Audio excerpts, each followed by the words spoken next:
Pas de débat, pas de mandat. Voilà le titre d'une tribune d'artistes qui dénonce dans Libération l'absence de confrontation directe entre Emmanuel Macron et les autres candidats avant le premier tour. Le président candidat qui s'y refuse, expliquant qu'aucun président sortant ne l'avait fait avant lui.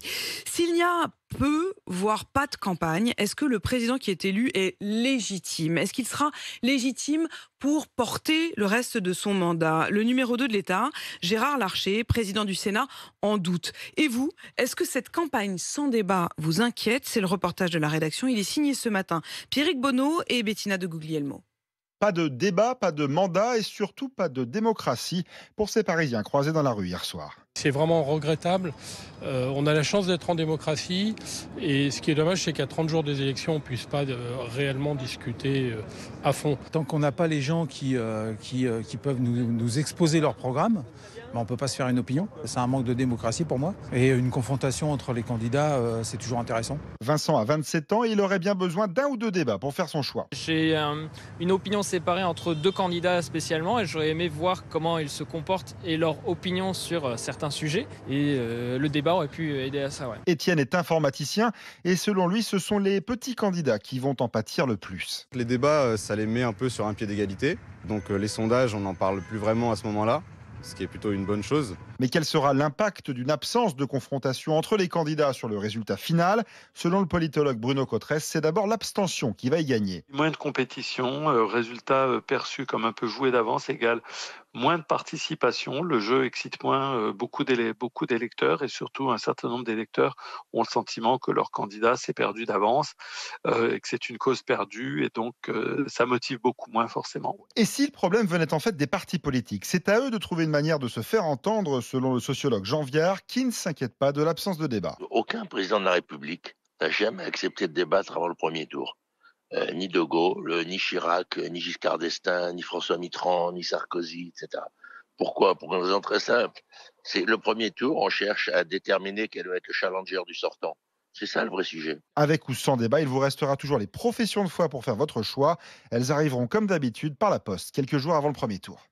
Et cette question, on en débat tous ensemble. Vous nous appelez au 32-16, mais déjà, je peux vous dire que dans ce studio, on n'est pas tous d'accord. Vous, Emmanuel Le Chypre, vous vous dites, c'est scandaleux qu'on dise qu'il n'y a pas de débat. Parce que pour vous, il y en a du débat. Je trouve ça honteux. C'est-à-dire que c'est encore les politiques à la ramasse et les intellos en mal de sensations fortes qui essaient de nous faire croire qu'il n'y a pas de débat, qu'on n'est pas en démocratie, que la légitimité patati patata. La réalité, c'est qu'il y a quand même 12 candidats. Oui, il y en a un qui est président sortant et qui trouve intérêt à ne pas se jeter dans l'arène. Mais il y a 11 autres candidats. Bon sang, qu'est-ce qui les empêche? Moi, j'ai envie de savoir ce que tous les autres y proposent.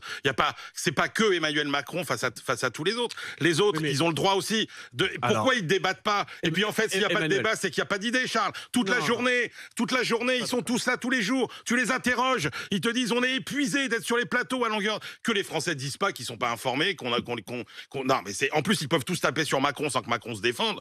Non, mais franchement. C'est pas qu'ils soient pas informés. En effet, il n'y a jamais eu autant d'émissions. Ils ont la place de développer leur programme. Oui, mais ce qui est intéressant, c'est aussi la confrontation, le débat d'idées. Qui se confrontent sans... En fait, c'est le débat des petits, quoi. C'est qui aura le droit d'affronter Emmanuel Macron. C'est ça que je veux comme débat. Mais non, mais puisque Emmanuel Macron ne veut pas, compte tenu de la situation géopolitique et compte tenu de sa place extrêmement confortable dans les sondages... Mais que lui n'y ait pas intérêt. Alors moi, je pense qu'il y a intérêt à long terme. Moi, je ne suis pas complètement d'accord avec vous. Je pense qu'il faut voir, il faut dézoomer. C'est-à-dire qu'il y a un problème qui est effectivement à court terme. Emmanuel Macron n'a aucun intérêt à débattre puisque de toute façon, sans débattre, il monte dans les sondages. Donc pour gagner, il n'a pas besoin de débattre. Pour autant, pour gouverner, il a besoin de débattre. Moi, je suis persuadée qu'il y a une forme de colère dans le pays, qu'il y a une forme de découragement et qu'il faut qu'il y ait des moments où je crois beaucoup, moi, à ces moments de confrontation d'idées. C'est pas tellement la question de la confrontation entre les candidats, c'est qu'on n'a pas de confrontation. Alors cet après-midi, oui, il va donner une conférence de presse que toutes les télés vont diffuser comme une grand-messe. Mais cela dit, je trouve qu'il n'y aura pas eu vraiment de débat sur le bilan d'Emmanuel Macron. Il n'y aura pas vraiment de débat sur ce qu'il veut faire pour les 5 prochaines années. Il n'y a pas vraiment de débat autour de ça. C'est le débat global. C'est une campagne fantôme. Et moi, je redoute dans 6 mois, Emmanuel, que cette colère qui n'aura pas pu à un moment s'exprimer, qui n'aura pas pu se confronter à la réalité de la campagne, se ressorte d'une autre manière et qu'on se retrouve à nouveau avec le pays à feu et à sang.